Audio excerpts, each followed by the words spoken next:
Okay, so my project was on teaching children with autism spectrum disorder to initiate social interactions using different socially appropriate phrases with textual prompts.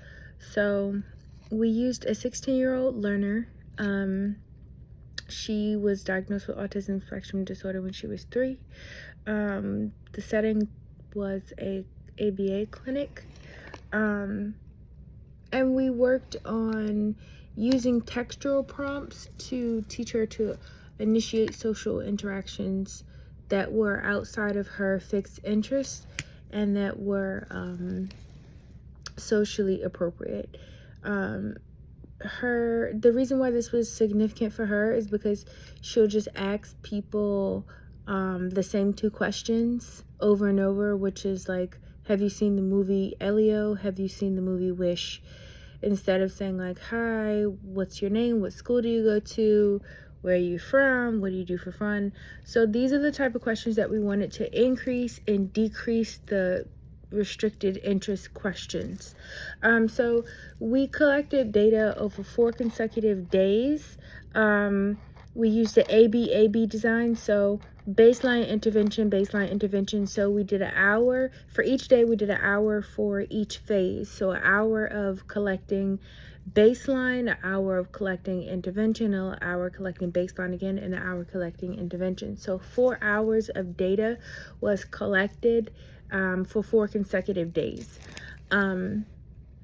So as far as the reason why this is a significant thing for her, it's because we want to increase her social skills and her being able to ask different questions and build significant relationships and bonds with people through conversation skills.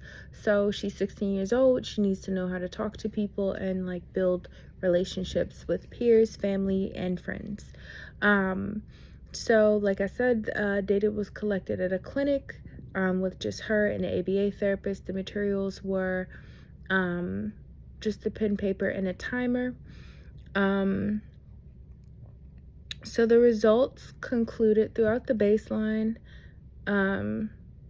She did not ask any new questions. I think it was 1 question per hour, and then 1 hour it was 0.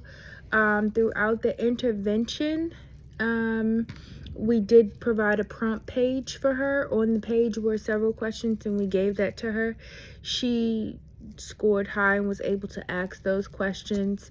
So then when baseline came around again, we removed the prompt page, and her independent initiations using different phrases increased independently. So that was really good. That's what we were looking for. That trend went higher. And then the last intervention, it was extremely high. So based on the data collected in this and that was graphed, we can see that the textual prompts did work. So the textual prompts did increase her ability to initiate questions, socially appropriate phrases with peers and friends. So one limitation is the behaviors. She did have a lot of behaviors. So if I were to do the study again, I would actually want to do it with someone with no maladaptive behavior and see how much more data I can collect and if the data changes. I think that is it. That was like the only limitation, but everything else was good. So based on the whole study, the findings and everything, textual prompts do work, and they do increase, they can increase social interactions. So one more thing that I think people can learn with this study is that you can actually use textual prompts to teach higher functioning learners who have been diagnosed with autism without having to over prompt them. So this could be a way to teach them independence without being